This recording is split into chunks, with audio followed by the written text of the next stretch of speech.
Então, para introduzir a tuberculose, ela pode afetar qualquer órgão ou sistema do corpo, inclusive o trato gênito-urinário, e se não tratada, ela pode causar danos irreparáveis, insuficiência renal, infertilidade, alterações anatômicas, como a gente vai ver nas diversas partes do trato gênito-urinário, que podem ser complicadas de corrigir depois e algumas até irreversíveis.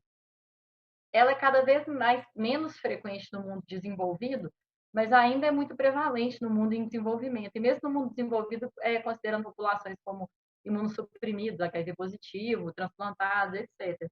Então, assim, a gente tem que ter um alto índice de suspeição, e lembrando que no nosso meio, a gente vive no meio em desenvolvimento, né? Então, tem uma prevalência ainda considerável. A microbiologia é causada por um grupo de bactérias ácido-resistentes, estreitamente relacionadas entre si, são as bactérias do complexo Mycobacterium tuberculose. São várias, e a maioria delas pode infectar tanto humanos quanto outros animais. Clinicamente, elas são indistinguíveis, eu acho, mas podem ter perfis de sensibilidade diferentes, e isso é importante avaliar na cultura, né? Principalmente em casos de tratamento mais complicado. A Mycobacterium bovis, ela tem resistência inata à pirazinamida. Só para dar um exemplo da importância do antibiograma, porque às vezes clinicamente é tudo a mesma coisa, mas aí você baseia o tratamento em alguma droga que não necessariamente vai ser boa naquele caso. A OMS estima que 1/3 da população mundial tem infecção latente, a gente vai rever um pouquinho da patologia, da fisiopatologia daqui a pouco, mas então a gente vê que é muita coisa, obviamente, as pessoas se concentram principalmente nos países em desenvolvimento, mas é muito relevante. Em 2012, tivemos 8,6 milhões de novos casos de forma ativa, fora a quantidade enorme de infecção latente, e 1,3 milhões de mortes no mundo. E a mortalidade caiu muito nas últimas décadas por causa do tratamento eficiente. Então, desde 1990 caiu 45%, mas a gente tem novos obstáculos, tipo HIV, obesidade, diabetes, que são condições clínicas que agravam o curso de qualquer infecção, na verdade, né?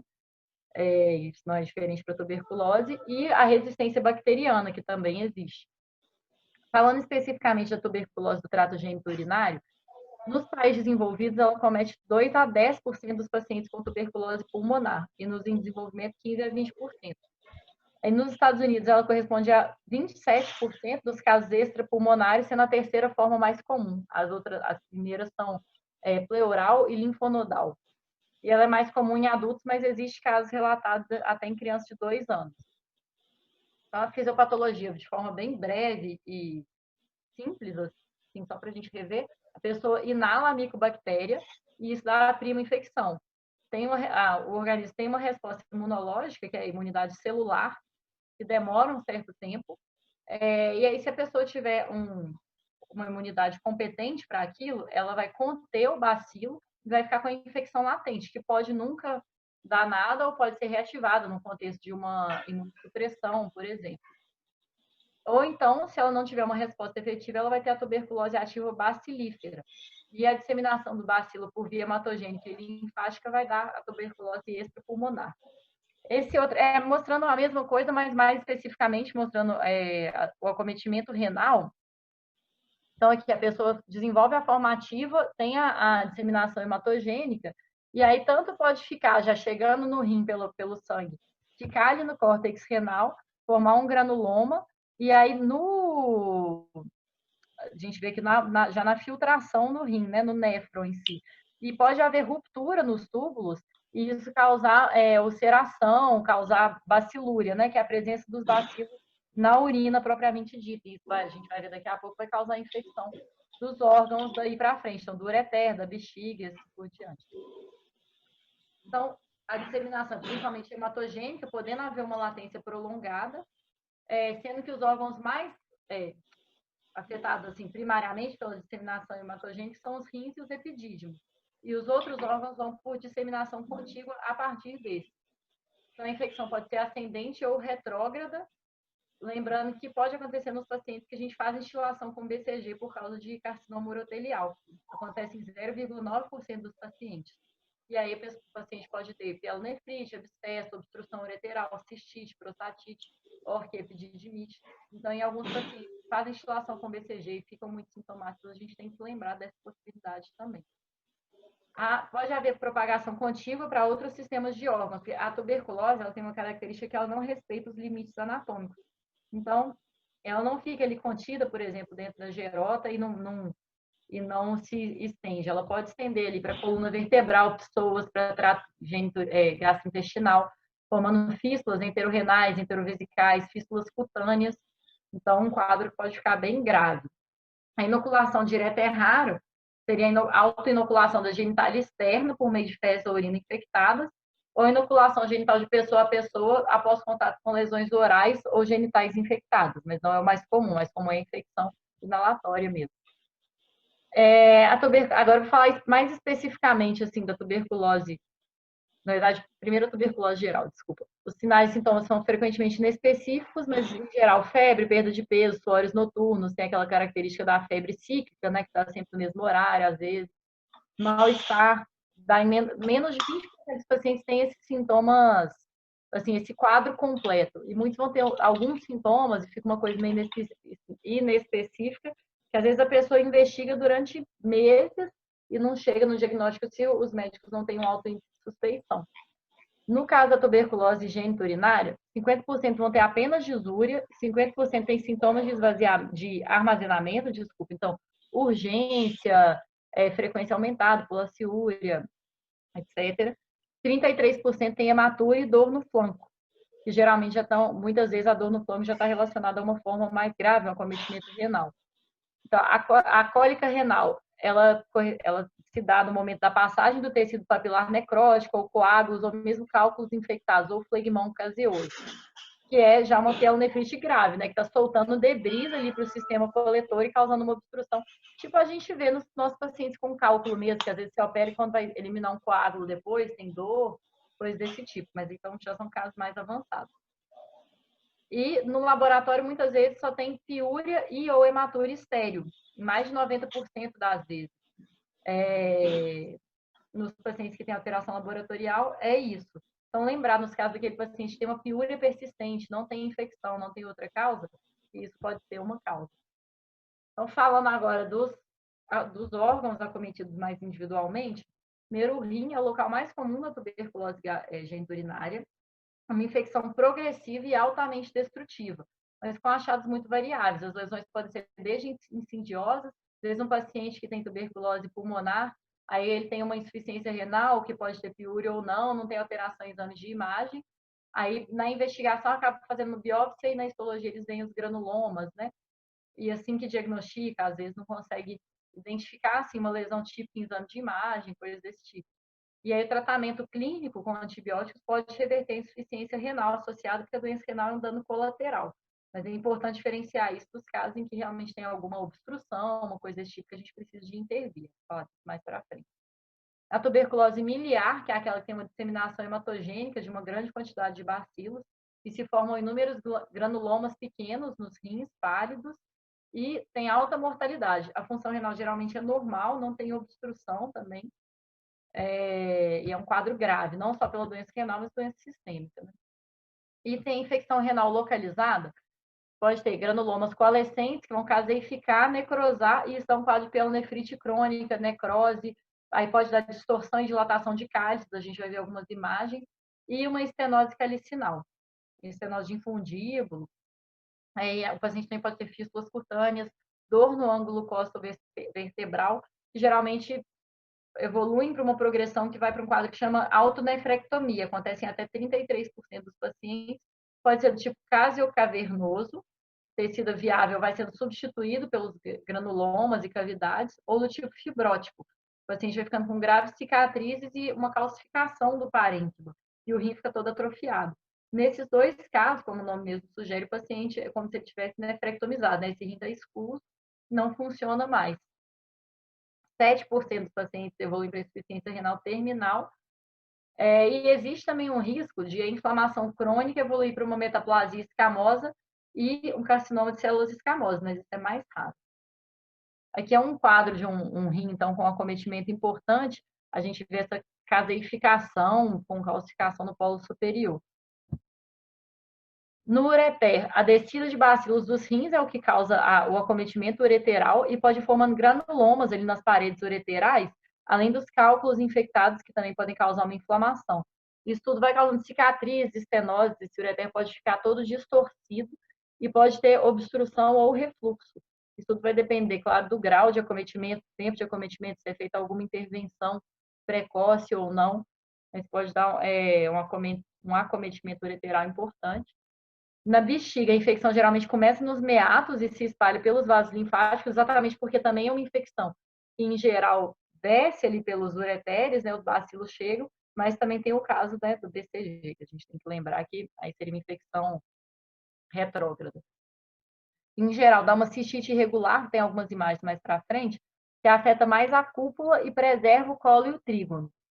Aí tem hematúria, uma friabilidade, uma mucosa difusamente inflamada, e a cicatrização disso pode levar a uma bexiga contraída, que é uma bexiga com baixa capacidade, baixa complacência, então paciente com frequência aumentada, urgência miccional, desúria importante. Os epidídimos são o segundo local mais afetado, e isso é grave porque está muito associado à infertilidade. A infecção pode ser bilateral em 34% dos casos, e se formam granulomas no epitélio, que vão levando a uma inflamação crônica, que pode causar estenose e obliteração do lúmen do epidídimo, e aí que pode ser irreversível mesmo depois do tratamento. A progressão leva a grandes granulomas, pode dar orquite também, e fístulas cutâneas. Geralmente é na parte posterior do estrupo. Os ductos deferentes geralmente ficam mais inchados, com nódulos palpáveis quando são acometidos, e os testículos ficam com granulomas ali no epitélio do tecido conjuntivo, que vai sendo substituído por tecido granulomatoso e fibrose. Em geral, isso dá umas massas endurecidas, que a palpação a gente pode suspeitar de tumores, e geralmente faz exame de imagem, mas lembrar também dessa possibilidade. E esses pacientes, às vezes, podem ter hidrocele, desculpa o erro de digitação.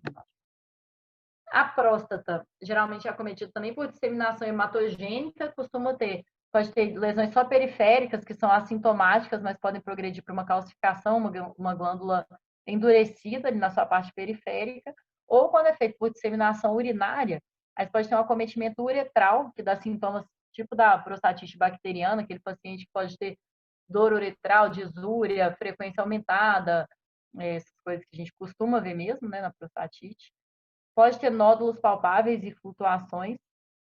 E um motivo para a gente suspeitar seria um quadro de prostatite bacteriana aguda, que, por exemplo, não melhora com tratamento, a cultura típica é negativa, né? A gente já tratou, não cresce nada, o paciente continua sintomático, continua às vezes com exame sugestivo de inflamação.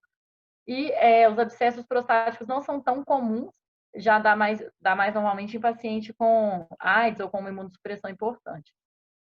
As vesículas seminais também estão associadas à infertilidade obstrutiva, né? Porque aí fica com baixo volume ejaculado, oligospermia, azoospermia e hemospermia. O pênis e a uretra. No pênis, as lesões geralmente são mais cutâneas, começa ali como uma pápula inflamada ou ceratótica que ulcera e pode acometer o tecido cavernoso, com nódulos palpáveis, fibrose, e pode ter uma tuberculose orificial, que dá uma necrose rapidamente progressiva e tem um prognóstico muito ruim, geralmente mais em pacientes imunossuprimidos.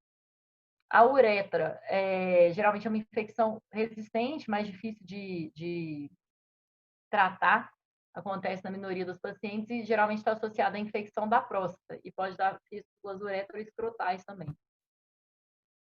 O diagnóstico, ele é feito principalmente pela cultura, né, que o padrão ouro é a cultura de bacilos ácido álcool resistentes na urina. Tem que ser a urina de primeiro jato, ideal é colher 3 a 5 amostras em dias consecutivos, e são cultivados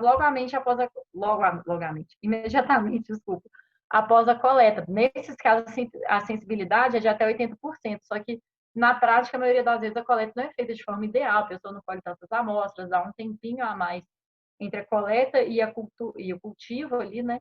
Então, a sensibilidade, em geral, uns 10% só, é muito baixa. Só que é porque a micobactéria ela não sobrevive muito no ambiente ácido da urina, então, por isso teria que ser feita rápido. Pode ser feito em tecidos obtidos por biópsia ou por cirurgia, e geralmente demora 4 a 6 semanas para o crescimento. Tem uns outros meios de cultura hoje em dia, que, pelo que eu vi aqui no livro, que eles dão um resultado mais rápido, mas são menos disponíveis e mais caros. E, idealmente, deve ser feito um antibiograma, né? Porque tem os casos de resistência bacteriana. Existem também testes de amplificação de ácido nucleico, que são testes moleculares, dão resultados mais rápidos, têm uma sensibilidade boa, mas não tão boa para amostras que não são de escárnio. O ruim é que não serve para avaliar a resposta ao tratamento, porque eles são feitos a partir do material genético que pode ser dos bacilos que já estão mortos. Então, é mais para diagnóstico mesmo primário. Eles falam desse teste Gene Expert, dá resultado em menos de 2 horas, tem uma boa sensibilidade e fala da resistência à rifampicina. Ele já é usado em alguns casos na tuberculose geniturinária, é menos disponível por ser mais caro e tudo, mas eu olhei que no Brasil tem, mas ainda está em estudo assim, para ser validado para o trato geniturinário. Na urina rotina, geralmente se tem piúria estéreo, pode ter hematúrio, pH mais ácido. As uroculturas típicas geralmente são negativas, mas pode ter uma co-infecção bacteriana. Pode ser feito PCR na urina para pesquisa de micobactérias. Eu já vi, acho que o Chico pediu isso uma vez para um paciente que estava com suspeita de tuberculose por conta de instilação com BCG mesmo. A histopatologia de biópsias, né, que são úteis se a cultura for negativa em um paciente com quadro sugestivo, então a biópsia renal, por exemplo, o tecido que estiver suspeitando. Aqui do lado a gente tem uma foto de uma biópsia da lâmina mostrando os granulomas caseosos, que são típicos. E para rastreamento tem o teste tuberculínico, que é aquele teste que eles fazem a inoculação na pele, e aí depois de 48 a 72 horas lê a resposta do hospedeiro. Acho que eu coloquei uma imagem aqui. Coloquei essa aqui. Essa resposta, a avaliação dela hoje em dia depende do caso. Então, assim, em casos que tem uma alta suspeita, tipo contato recente com tuberculose ativa, uma pessoa HIV positiva, coisa desse tipo, a partir de 5 milímetros dessa área de induração já é suficiente para considerar positivo. Em outros pacientes, usuários de drogas, pacientes que moram em áreas de risco, mas que não têm um contato recente evidente, imunocompetentes, seja assim, digamos, uma suspeita média seria acima de 10 milímetros. E, em alguns casos que a suspeita seja mais baixa, teria que ser acima de 15 milímetros. Acho que o ideal nesse caso seria mesmo conferir cada caso para ver qual vai ser o valor de referência. As desvantagens do teste tuberculínico é que ele não é específico para micobactéria, então o paciente vacinado ou com infecção por outras micobactérias não tuberculosas pode ter teste positivo. E outra desvantagem é que requer um retorno do paciente 2 a 3 dias depois. Então, muitos pacientes se perdem nesse meio tempo e você não tem um resultado definitivo. E tem os falsos negativos em até 1/4 dos casos. Tem esse outro teste de liberação de interferon gama, que é o GRA também. Acho que eu coloquei ele para cima. Ele mede o nível de interferon gama, que é o que faz a resposta do hospedeiro. Ele não, a vantagem dele maior é que ele não é afetado por vacinação ou por infecção por outras micobactérias. E, além disso, dá resultado mais rápido. Ele é mais novo, é menos estudado, mas parece ser muito bom, mas também tem um custo maior. Esses testes não diferenciam se a doença é latente ou ativa e são melhores para triagem de infecção latente. Aí, falando agora de diagnóstico por imagem, tá todo mundo ouvindo? Sim. Sim, tá muito bom. Eu tô há tanto tempo falando sozinha. Não, a gente está atento. Então tá, qualquer coisa pergunta. Tá falando de quê mesmo, Júlia? Qual que é a aula? É de tuberculose, Otávio. Tá tendo aula? Tá, obrigado. Otávio tá jogando Candy Crush. O diagnóstico, então, de imagem agora, a radiografia simples de rins, ureteres e bexiga, ela pode mostrar calcificações, desde calcificações pontiformes até a massa tuberculosa, que é uma alteração mais relevante, digamos, mais evidente. Pode mostrar sinais de saltonefrectomia, então um rim pequeno, encolhido, tem imagem para frente, muito calcificado, parecendo um cimento mesmo, eles falam, com as bolsas calcificadas, os lóbulos bem definidos, que aí dá esse padrão, que é patognomônico de uma tuberculose renal em estágio final. Além disso, pode mostrar cálculos, calcificações ureterais, calcificações de parede de bexiga, próstata e vesículas seminais. Aí eu já, assim, sei que dá para ver, mas nesses casos, acho que na nossa prática clínica, na nossa realidade, a gente vai ver mais em outros anos de imagem. E pode mostrar também erosões de corpos vertebrais ou abscessos de pessoas. Aqui tem algumas imagens, claro que de casos mais evidentes, a gente vê bem à direita esse padrão lobar, assim, bem definido, e à esquerda um rim com autonefrectomia, já muito contraído, pequenininho e todo calcificado, né? Os dois todos calcificados, na verdade. A urografia excretora por infusão intravenosa, eles fazem, então, a infusão intravenosa do contraste e fazem o raio-x. É considerado padrão ouro para tuberculose renal inicial. Eu achei engraçado isso, Otávio. Ele fala isso no campo. Eu mesmo fala que a gente usa muito mais a uro-TC hoje em dia, mas que seria o padrão ouro.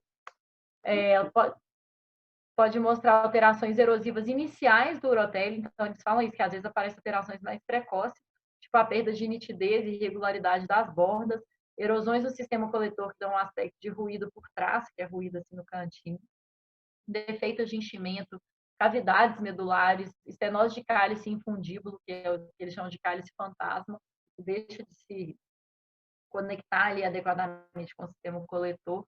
Pode sugerir presença de abscesso.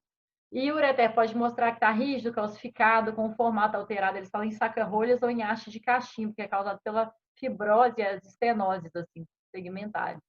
A bexiga fica muito fibrosada e contraída, daquele jeito que eu falei. E o mais comum de ver são alterações obstrutivas causadas por cicatriz e a distorção, que acontece em consequência disso no sistema coletor. Tem essa imagem que eles descrevem, torção de Kerr, que seria a pelve renal puxada para cima com uma angulação acentuada da jupe, também é uma distorção anatômica. Ô, Júlia, você está Bem, mostrando aí a imagem de urografia excretora. A imagem de urografia excretora ela é ótima, ela é perfeita.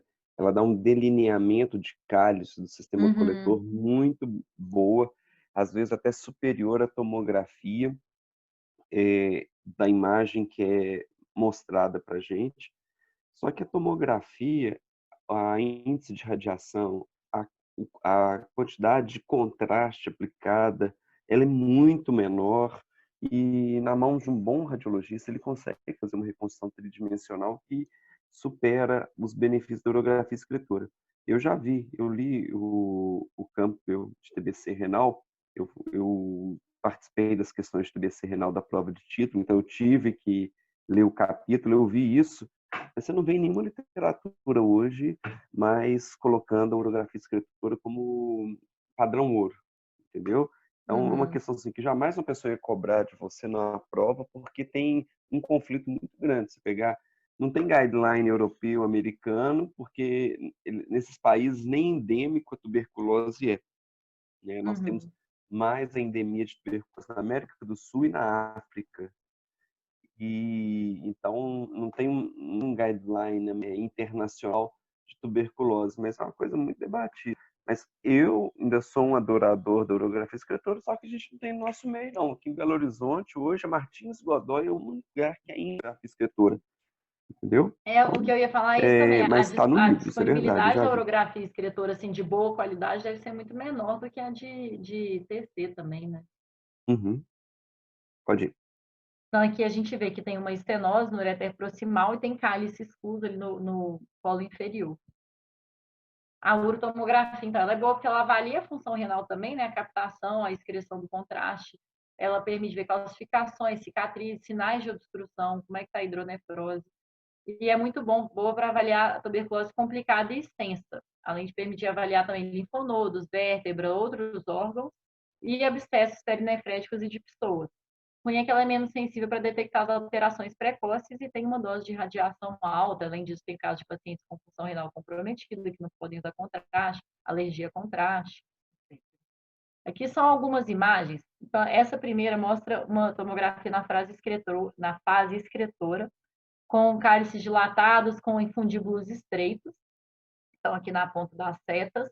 E à direita, a gente pode ver também o ureter direito do paciente, está vendo? Está muito espessado, assim, ele está eliminando o contraste, mas no ureter esquerdo a gente vê que ele está fininho. Eles pegaram um poste ali que ele deve estar meio oblíquo, né?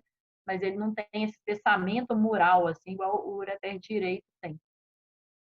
E você pode observar nas imagens também que geralmente você vai ver distorção de cálice, um efeito de massa, uma compressão.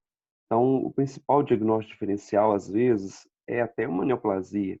Só que a neoplasia, em geral, ela é focal. A tuberculose, ela é disseminada. Ela acomete principalmente órgãos mais vascularizados, rim, testículo, primariamente pela disseminação hematogênica, como você mesmo falou, que é a principal forma. Mas dali caiu no rim,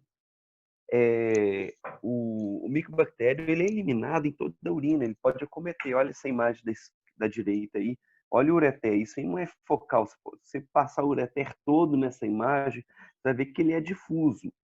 Então, essa é uma das formas que a gente usa até para fazer uma suspeição. É claro que o diagnóstico não é pela imagem, o diagnóstico é pela cultura, pela biópsia, né? Igual mesmo você falou. Mas o principal artifício que a gente usa para, pela imagem, ter um conceito de que isso não é neoplasia, sim uma doença sistêmica, pode ser uma tuberculose, pode ser uma sarcoidose, entendeu? É justamente pelo fato de ser difuso. Pode ir.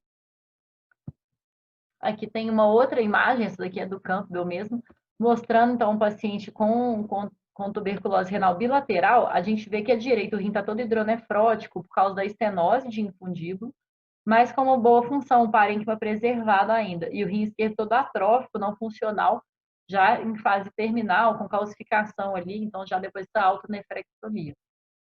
Aqui outras imagens, um mostrando uma TC sem contraste, essa é a imagem da nossa esquerda, com calcificações grandes ali no polo superior, e o rim esquerdo aparentemente está normal. E à nossa direita a gente tem uma TC com contraste, mostrando o rim direito ali com cálices super dilatados e já com o córtex bem afilado e com calcificação também.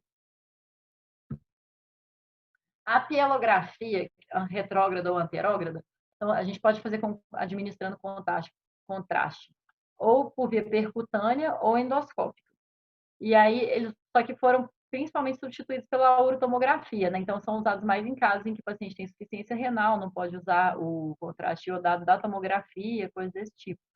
E podem ser usados em conjunto com a urografia excretora para avaliar se as cavitações são obstrutivas ou não, se elas têm comunicação com o sistema coletor. Então, aqui, a gente consegue ver aqui embaixo, tem as legendas, né? Mas uma estenose, vocês estão vendo minha setinha? Eu tô. Mexe ela aí. Ah, tô. Uma estenose no ureter distal esquerdo. Aqui tem essa bexiga contraída, tá vendo principalmente a parte esquerda dela, tá toda distorcida, assim. Bexiga bem pequenininha, mesmo estando cheia de contraste. E aqui a gente consegue ver cálices ocluídos, aparentemente uma estenose aqui também no ureter mais proximal. O ultrassom tem um papel limitado, ele, com resultados muito inespecíficos. Ele é usado, às vezes, para avaliação em crianças e grávidas, ou então para avaliação da parte mais genital, né, de testículos, epidídimos, próstata e vesículas seminais, ou para acompanhar a hidronefrose em pacientes em tratamento. A ressonância, ela é usada mais em crianças e grávidas também. Ela tem capacidade de detectar granulomas pequenos, granulomas únicos, e na ressonância, as lesões maiores podem ser confundidas, às vezes, com tumores malignos. Eu estava até falando que na TCE, às vezes, confunde, né? E aí tem técnicas que eles estão desenvolvendo para ver se melhora a acurácia da ressonância. Então, a imagem ponderada com difusão, a ressonância dinâmica para avaliar a estenose, né? Diferenciar, por exemplo, uma contração do ureter ali. A cine-ressonância, eles não exploram muito isso. E aí, lembrando só que tem que tomar cuidado com o uso de gadolínio em pacientes com insuficiência renal, porque pode dar aquela fibrose sistêmica. A cistoscopia, a ureteroscopia, elas têm um papel limitado no diagnóstico, porque tem achados geralmente inespecíficos, de hiperemia, erosão da mucosa, ulceração. Podem ser vistas massas granulomatosas e meatos irregulares. As lesões ulcerativas podem imitar tumores malignos, mas em geral dá mais um aspecto de cistite inespecífica, assim, com alterações bolhosas às vezes. O orifício ureteral pode ter esse formato de buraco de golfe, eu vou mostrar a foto daqui a pouco. E se isso é encontrado, é necessário realizar exames de imagem do trato urinário superior. E, sempre que possível, realizar alguma biópsia, mas que a sensibilidade é limitada. Então, aqui eu peguei as imagens do Campbell mesmo. A gente vê o primeiro é um rim e ureter extensamente acometidos, com calcificação importante, com estenose. Essa aqui está mais escura, mas é uma inflamação aguda do meato, está mais vermelhinha aqui. Aqui, granulações bolhosas e uma úlcera aguda na mucosa vesical. Isso aqui eu achei interessante, que eu nunca tinha visto o meato em buraco de golfe, que eles falam. Fica esse buracão assim no meato. E aqui é uma lesão tuberculose já curada, então a gente vê que é curado. E tem parecendo um ponto aqui que devia estar inflamado antes, mas já recuperado, e uma cistite tuberculosa aguda com uma ulceração. Então, agora falando de tratamento. Tratamento clínico, lembrando que antes de mais nada, fazer uma avaliação geral da saúde do paciente, avaliar o hemograma, função hepática, função renal, sempre testar HIV e eles vão para testar hepatite B e C quando se julgar adequado.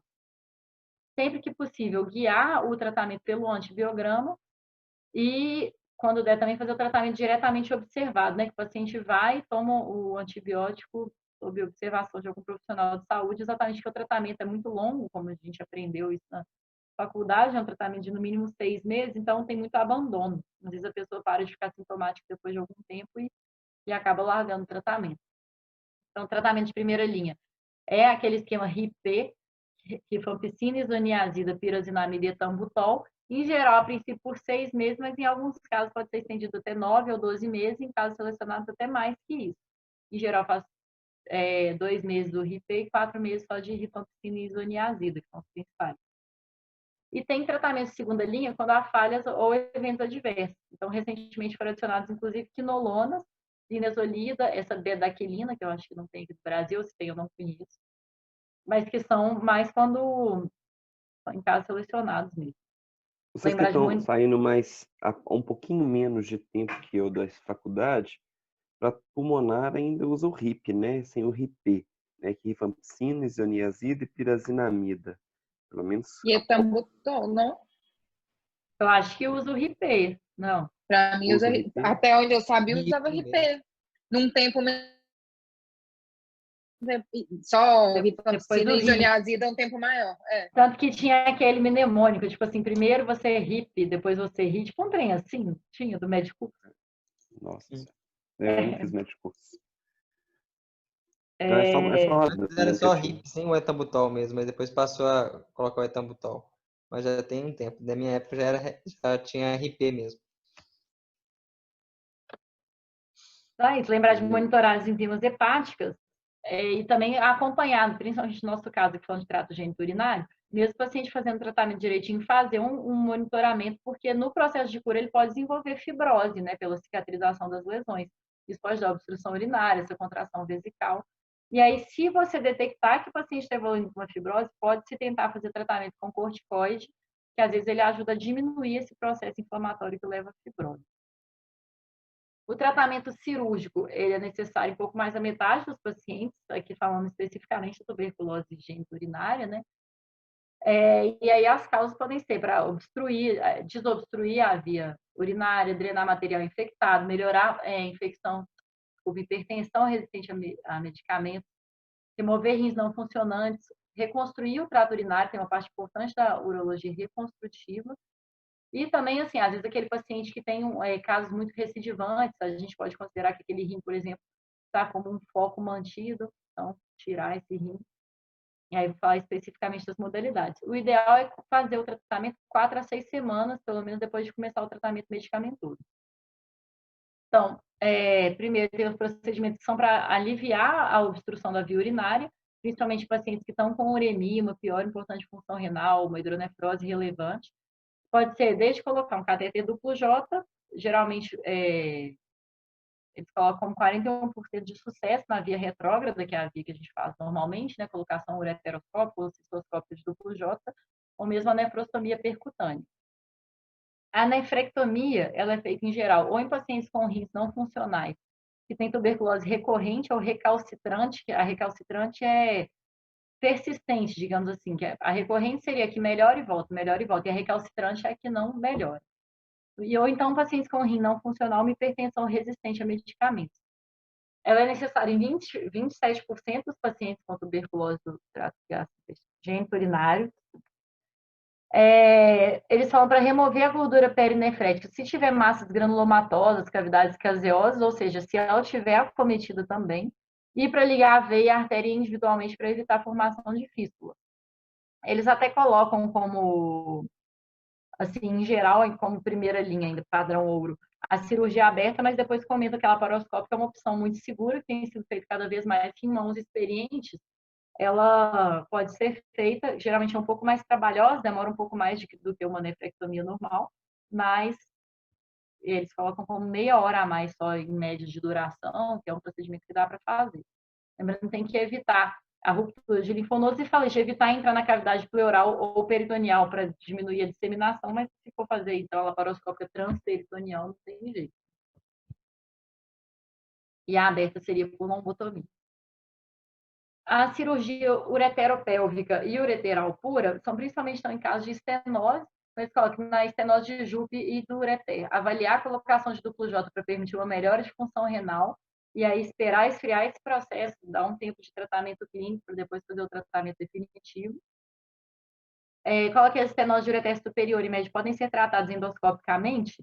Do ureter distal, que é mais comum, geralmente acaba precisando de cirurgia aberta. Eu vou comentar um pouco mais adiante. É importante avaliar a extensão e o grau da estenose ureteral e pélvica, a possibilidade de passar um fio-guia para desobstruir, né, antes de fazer o tratamento definitivo, como é que está o suprimento vascular desse ureter, como é que está a função renal do paciente, para avaliar se tem que desobstruir antes ou não. É uma avaliação pré-operatória adequada, né, basicamente. O tratamento endoscópico, quando a fibrose e a isquemia são muito importantes, tem um resultado ruim, às vezes precisa de mais de uma operação e mesmo assim fica recidivando. Então, eles colocam que são melhores para estenoses curtas em paciente com lumen residual, com função renal ainda satisfatória. Em pacientes que desenvolvem hidronefrose, desenvolvem alguma estenose já em curso do tratamento e são submetidos à colocação precoce do duplo J, muitas vezes essa colocação é suficiente, o paciente termina o tratamento, depois tira o duplo J e fica tudo bem, mas é muito importante, então, fazer esse acompanhamento. Uma possibilidade também é fazer uma dilatação com balão, possivelmente depois colocando o duplo J, mas eles também falam que isso muitas vezes requer novos procedimentos. E lembrando que é importante acompanhar com ultrassom, se depois de 6 semanas o paciente tiver uma não melhora ou piora do quadro, e aí deve-se avaliar fazer uma cirurgia aberta, ou cirurgia laparoscópica, né? Então, a cirurgia aberta seria reservada para estenoses longas e complexas. No caso de estenose de Jupe, falando da pieloplastia desmembrada, que é a que a gente faz normalmente, né? Então, são quando o paciente tem uma pelve mais extra-renal, uma cicatriz de curto segmento. Para estenoses mais longas, eles colocam a pieloplastia não desmembrada, que é com um retalho ali da pelve. E, se não for possível fazer isso, fazer uma ureterocalipostomia. Lembrando que geralmente você tem que preservar a cápsula renal para cobrir o polo inferior. Se não conseguir fazer isso, usar o aumento para melhorar ali a cicatrização e evitar de ter alguma fístula, alguma coisa assim. As estenoses ureterais superiores e médias são feitas por excisão do segmento doente e ureteroanastomose primária, se for possível fazer isso sem tensão. Então, se faz a lise de aderência e intubação, que é a ureterostomia intubada de Davis.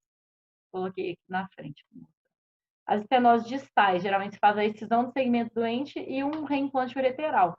E aí, lembrando que isso vai depender de como que esse ureter está chegando. Se ele chegar com um segmento curto, o ureter chegar na bexiga sem tensão, é só fazer o reimplante. Se tiver uma tensão, tiver uma distância maior, pode ser feita uma bexiga psóica, que ganha 5 centímetros, um flap de Boari, que ganha 10 a 15 centímetros, desde que, claro, não seja aquela bexiga contraída, né, que você não vai ter uma boa evolução, ou então pode ser feita interposição ileal com tubo de monte.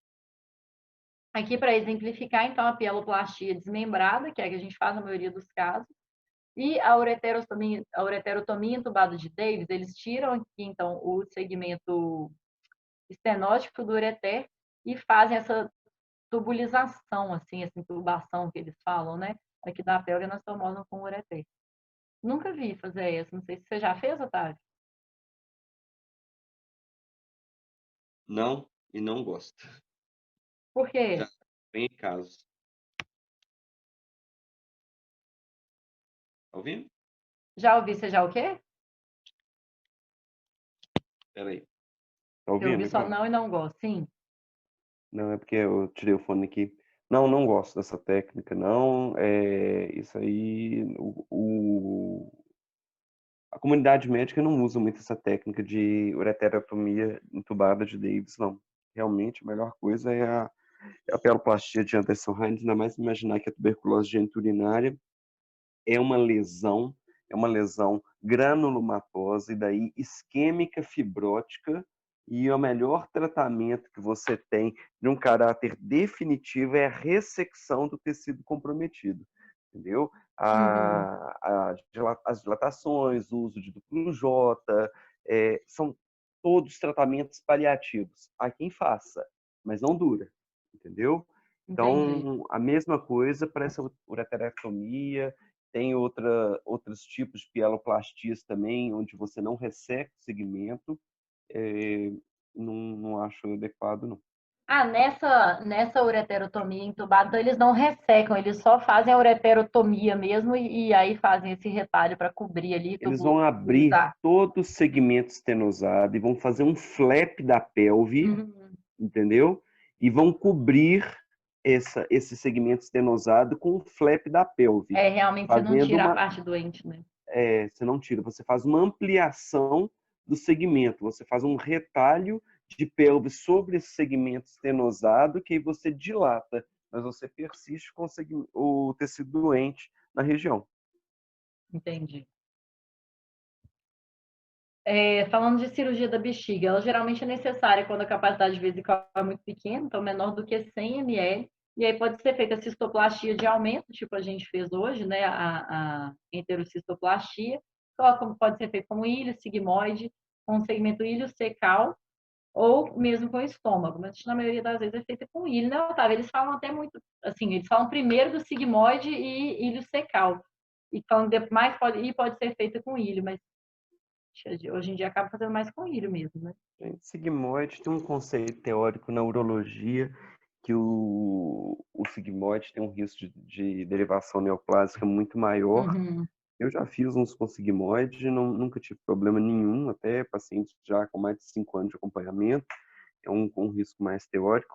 O problema é que a utilização, a gente sabe já que esses pacientes que fazem a enterocistoplastia de aumento, eles têm muita infecção no primeiro ano.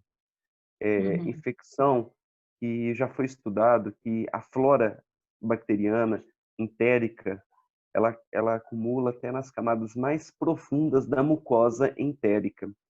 E até essa mucosa agora colocada, por mais que você lava, você limpa, você usa antibiótico, enquanto essa mucosa não se descamar toda e se regenerar toda, esse paciente vai ter infecções toda vez que você coloca um segmento entérico no trato urinário. Só que a flora bacteriana dos segmentos colônicos é muito maior. Essa descamação, a espessura total da mucosa é muito maior. Então, o paciente persiste com infecções durante um período muito maior. Então, por causa de complicações infecciosas, única e exclusivamente por esse motivo, o segmento ileal é superior ao colônico, seja colo ascendente, transverso, sigmoide. Na minha série que eu estou catalogando de ampliações vesicais, eu tive uma vez a necessidade de usar, 2 vezes a necessidade de usar sigmoide por questão técnica e 4 vezes eu usei o transverso. Alguém sabe por quê? Chuta o motivo que eu tive que usar o transverso. Ele é móvel, não? Pra você chegar lá? Mas por causa da Ciclos causa, Rodrigo? inversos? Não. Por causa era cistite actínica. Então, eu tinha que pegar um segmento longe da pelve, onde estava poupado de irradiação. Então, na minha série, que eu já cataloguei de 140, hoje eu fiz a 199 de ampliação. Mas 199 pode parecer pouco, né? Uma cirurgia que dura 5 horas de duração e o paciente fica 10 dias Não internado, né? parece pouco. 199 é coisa demais. Não, 199 é o que Tá uma pessoa faz de doido. flexível por ano lá no Feliz Roxo. Aí, Não, nem tanto, tá? Pare de desmerecer. Tá a doido. ampliação é um volume muito grande. Mas dos Nossa senhora. catalogados que eu tenho 140 catalogados, já com acompanhamento há mais tempo, e eu fiz 4 vezes para cistite actínica, e por esse motivo eu tive que usar realmente colo transverso. Mas sempre com essas ressalvas. Eu prefiro o ilho por todos os motivos passados aí. Pode continuar. Outra coisa que pode ser feita quando a bexiga é muito pequenininha, assim, com uma capacidade menor que 20 ml, muito contraída, e você não consegue fazer nem uma cistoplastia de aumento, pode ser feita uma neobexiga ortotópica, também usando o segmento de intestino. As complicações desse procedimento são a produção de muco, distúrbios hidroeletrolíticos, infecção bacteriana, como As cirurgias uretrais, quando é só contratura de colo, em geral pode ser feita uma incisão endoscópica, que costuma ter boa resposta. As estenoses uretrais em si, eles falam que pode ser feito procedimentos endoscópicos, muitas vezes são necessários procedimentos repetidos. Só que assim, o conceito que eu tenho é que procedimento endoscópico para uretra, você precisa de ficar fazendo procedimento repetido, é porque não está tendo boa resposta, é melhor você fazer um procedimento aberto. Com certeza. Né? É porque eu achei estranho que eles colocam desse jeito no campo. E aí eles comentam as fístulas uretrais, que em geral se faz uma terapia medicamentosa mesmo, né? Esse tratamento de tuberculose. Faz cistomia e faz uma reconstrução tardia depois da resolução do quadro fuso. A cirurgia genital. Depois que você trata o, a tuberculose morre. O tecido granulomatoso ele não entra em progressão. Então, quando você tem um tratamento bem sucedido da tuberculose geniturinária, não vai entrar em progressão esse quadro. Então, se você tem um granuloma na uretra, você pode até dilatar, mas é um tratamento paliativo.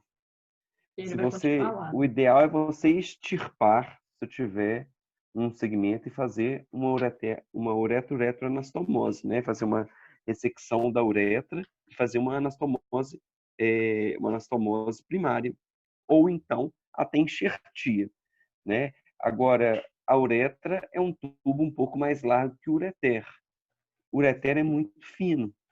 O ureter, né, o conceito em geral, que o ideal é que seja ressecado todo o segmento doente e todo renovado. Qual que é o segmento do ureter? Os dois segmentos ureterais mais acometidos pela tuberculose geniturinária. O distal, eles falam como ureter distal, né? Distal e proximal, não? No campo eles colocam como ureter distal mais acometido. O mais acometido é o distal. O segundo mais acometido é o proximal, é a JUP. E todos os dois são fáceis de ser reconstruídos. Você mostrou Boari, flap de Boari, você mostrou a bexiga psoica. Você consegue ressecar esse segmento e fazer. Você pode fazer até interposição ileal, fazer o tubo de monte, entendeu? Se é o segmento proximal, você faz um ureterocálico, ou se o segmento ressecado é pequeno, você faz uma ressecção e faz uma pieloplastia, entendeu? É tranquilo. Sim. Agora, uretra, eu não consigo fazer interposição de tecido nenhum. O máximo que eu consigo fazer é uma enxertia. Então, a uretra, às vezes, dependendo do paciente, lá no ambulatório de uretra do HC, tem paciente com sequela uretral por tuberculose geniturinária, mas pela idade, eles optaram mais por tratamento paliativo, dilatações, uretrotomias seriadas e tudo mais. É claro que se fosse um paciente mais novo, você faria uma ureterectomia parcial no segmento estenosado, né? Se desse para fazer anastomose primária, ótimo. Se não desse, faz uma enxertia, 6 meses depois faz a reconstrução, tubuliza esse enxerto na uretra, né? Então, pode falar. É isso, pode continuar. Só para seguir, né, cirurgias genitais, em geral, é feita cirurgia extirpativa para pacientes sem resposta ao tratamento clínico. Eles comentam, os pacientes com acometimento de epidídimo, mas que o testículo está preservado, tentar fazer só uma epididimectomia, começar a dissecção pela causa e tentar preservar o testículo com muita atenção ao suprimento arterial, né? E se tiver acometimento testicular, fazer uma orquiectomia escrotal, onde você pode ligar o deferente ali na altura do anel inguinal, que é suficiente, que geralmente o acometimento do ducto deferente ele é mais próximo do testículo ali mesmo. Gravem isso que a Júlia falou, pelo amor de Deus, gente. Não só por tuberculose geniturinária, às vezes por epididimite repetição, epididimite crônica, uma epididimite mecânica pós-vasectomia. Não raramente vocês vão precisar na vida urológica vocês fazer uma epididimectomia. Graças a Deus não é uma cirurgia muito frequente. Já teve epididimite mecânica pós-vasectomia? Já, inclusive com necessidade de fazer epididimectomia. É raro.